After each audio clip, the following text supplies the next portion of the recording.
Hello everyone, मेरा नाम है कमल दास। मैं डीन हूं Wadhwani institute of technology and policies का। मेरे पास 2 डिकेड से ज्यादा एक्सपीरियंस है एनालिटिक्स में, मशीन लर्निंग में, फाइनेंस और ऑपरेशंस में अक्रॉस द ग्लोब। मुझे यकीन है कि आपने इंटरनेट ऑफ थिंग्स या IoT के बारे में बहुत कुछ सुना होगा, लेकिन IoT है क्या और ये हमारे द्वारा उपयोग किए जाने वाले इंटरनेट से अलग कैसे है। इस शॉर्ट वीडियो में हम चर्चा करेंगे कि इंटरनेट ऑफ थिंग्स या IoT क्या है। हम कुछ उपयोग के मामले और उदाहरण शेयर करेंगे जो आपको IoT की क्षमता के बारे में जानने में मदद करेगा। यह आपको इस बात को समझने में सक्षम करेगा कि ये वर्तमान में क्या कर सकता है और क्या नहीं। और इसके अलावा हम IoT और उसके करंट कम्युनिकेशन नेटवर्क के बारे में कुछ इंटरेस्टिंग फैक्ट्स शेयर करेंगे। तो आइए IoT की परिभाषा से शुरुआत करते हैं। The internet of things global standards initiative IoT को सूचना समाज के लिए दुनिया के बुनियादी ढांचे के रूप में परिभाषित करता है, जो मौजूदा और विकसित interoperable information and communication technologies के आधार पर इंटरकनेक्टिंग भौतिक और आभासी चीजों द्वारा उन्नत सेवाओं को सक्षम बनाता है। इस परिभाषा को समझना थोड़ा मुश्किल है, सही कह रहा हूं ना? आइए इसे आसान बनाएं। जैसा कि मैंने कहा, आप और मैं सोशल मीडिया का उपयोग करते हैं, जैसे कि फेसबुक, इंस्टाग्राम, ट्विटर, लिंक्डइन। ये वो सोशल मीडिया हैं जिन्हें हम लोग हर वक्त यूज करते हैं। ये सोशल मीडिया इंटरनेट पर आधारित है ह्यूमन टू ह्यूमन इंटरैक्शन के लिए।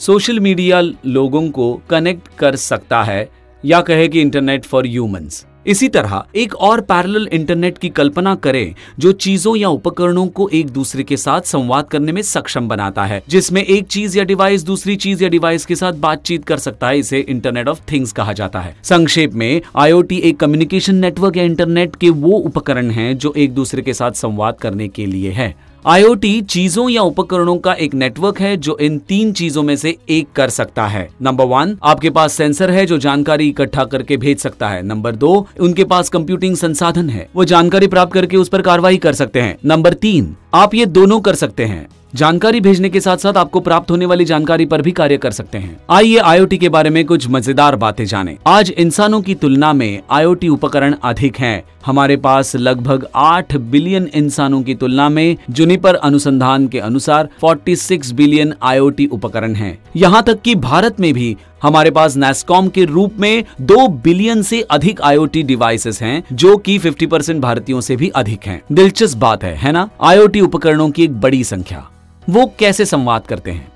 बेशक मोबाइल नंबरों का उपयोग करके। हम इंसान भारत में 10 अंकों के फोन नंबर के साथ संवाद करते हैं। संचार विभाग ने 2019 से मशीनों को एक मशीन संचार उपकरण 13 अंकों की संख्या में स्थानांतरित कर दिया है। और इन वर्तमान अंक संख्याओं की एक विशेष योजना है, जैसा कि चित्र में दर्शाया गया है। इससे पता चलता है कि कितनी उम्मीद है IoT के बढ़ने की और कितने अधिक डिवाइस इंटरनेट ऑफ थिंग्स का हिस्सा होंगे। अब IoT के कुछ उपयोग मामलों पर चलते हैं।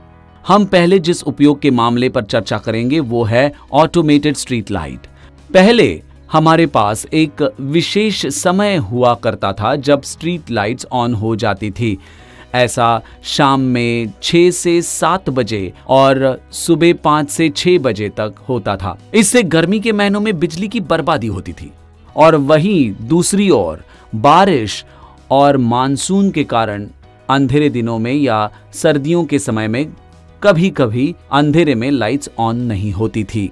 पर IoT या इंटरनेट ऑफ थिंग्स के साथ हमारे पास ऐसे सेंसर हो सकते हैं जो आसपास के तापमान और सूर्य के प्रकाश का पता लगाते हैं। एक बार जब वे परिवेश सेंसर पर प्रकाश की मात्रा के बारे में विवरण प्राप्त कर लेते हैं, तो IoT बिजली की बचत करने वाले परिवेश प्रकाश के आधार पर स्ट्रीट लाइट को चालू और बंद कर देता है। हमारे पास IoT मोशन सेंसर के साथ भी हो सकता है। मोशन सेंसर क्या करेगा? ये लोगों की या किसी जानवर की हरकत का पता लगाएगा।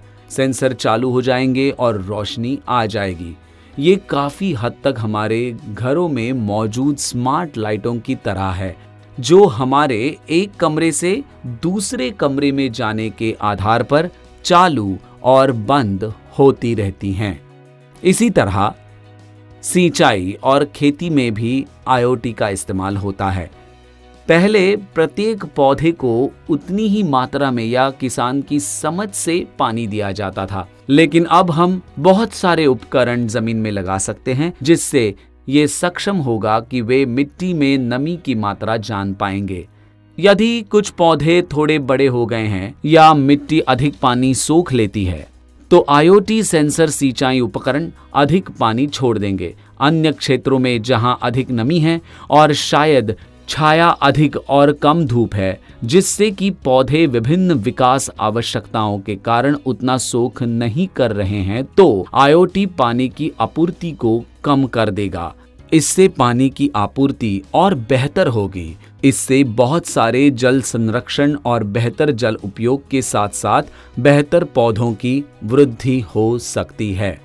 अब हम अपने जीवन परीक्षण के कुछ उदाहरणों की ओर बढ़ते हैं, जैसे ड्राइविंग लाइसेंस के लिए टेस्ट। हम में से कई लोगों ने ड्राइविंग लाइसेंस के लिए अप्लाई किया होगा और अपने ड्राइविंग स्किल्स को दिखाने के लिए ड्राइविंग टेस्ट दिए होंगे। आजकल देश के कई हिस्सों में, कई शहरों में ऑटोमेटेड ट्रैकिंग टेस्ट्स में IoT का उपयोग किया जा रहा है। ये बिना मानवीय निर्णय और ड्राइवर के आकलन में भेदभाव किए सही और सटीक नतीजे देता है। और ये कोई नया प्रयोग नहीं है। गुजरात के गांधीनगर में 2013 में IoT का प्रयोग किया गया था। इसलिए हमारे पास बहुत सारे उपयोग के मामले हैं जिनका उपयोग भारत में IoT के साथ किया जा रहा है। दूसरे उपयोग के मामले के बारे में बात करें, मेरे पसंदीदा में से एक कभी खाली न होने वाला रेफ्रिजरेटर। आइए कल्पना करें कि हमारे पास एक फ्रिज है, यहाँ सभी वस्तुओं को महसूस करता है और जब भी फ्रिज में अंडे, दूध या मशरूम स्टॉक में नहीं होंगे तो फ्रिज आपके एलेक्सा वॉइस असिस्टेंट को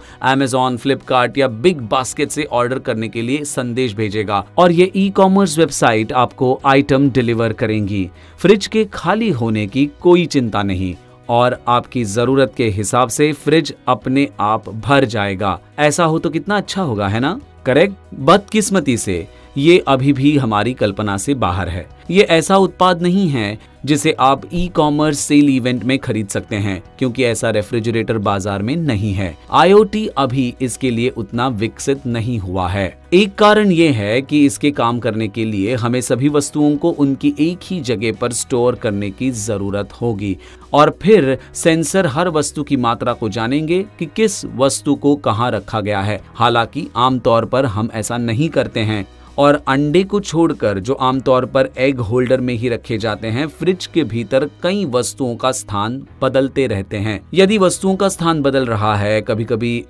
इसे एक स्थान से दूसरे स्थान पर रखा जाता है, तो हमें IoT के अलावा प्रत्येक वस्तु की पहचान करने के लिए कंप्यूटर विजन का उपयोग करने की आवश्यकता होगी ताकि फ्रिज कभी भी खाली ना रहे। पैकेजिंग को देखते हुए अक्सर आइटम बॉक्स या अन्य कंटेनरों में होते हैं। फ्रिज के भीतर वस्तुओं की कंप्यूटर दृष्टि एक संघर्ष है। नतीजन ये संभव नहीं है, लेकिन कुछ सालों में कौन जानता है, ये कुछ ऐसा है कि जिसकी आप और मैं प्रतीक्षा कर रहे हैं। एक ऐसा फ्रिज होना जो कभी खाली ना हो और जब भी आवश्यकता हो ऑटो ऑर्डर करे। उम्मीद है कि आज आप IoT के बारे में बहुत कुछ समझ पाए होंगे और इसे अपने कुलीग्स के साथ परिभाषित कर सकते हैं। आप भारत में IoT के कुछ उपयोग के मामलों और उदाहरणों को शेयर करने में सक्षम होंगे और बता पाएंगे कि IoT क्या कर सकता है और क्या नहीं। IoT के कुछ शीर्षकों से भी अवगत हैं। दुनिया में इंसानों की तुलना में IoT सेंसर अधिक हैं और उनके फोन नंबरों में हमसे ज्यादा अंक होते हैं।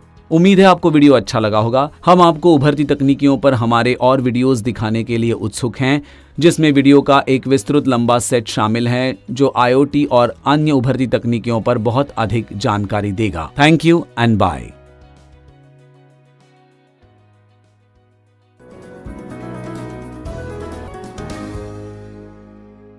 Thank you for your completion. Stay informed with WITP's tailor-made online courses at igotkarmyogi.gov.in. Enroll to lead with knowledge, explore practical courses on emerging technologies. Deep dive into real-world applications through the WITP Digital Library and WITP YouTube channel. Your learning journey continues towards a tech-savvy, future-ready government service. Jai Hind.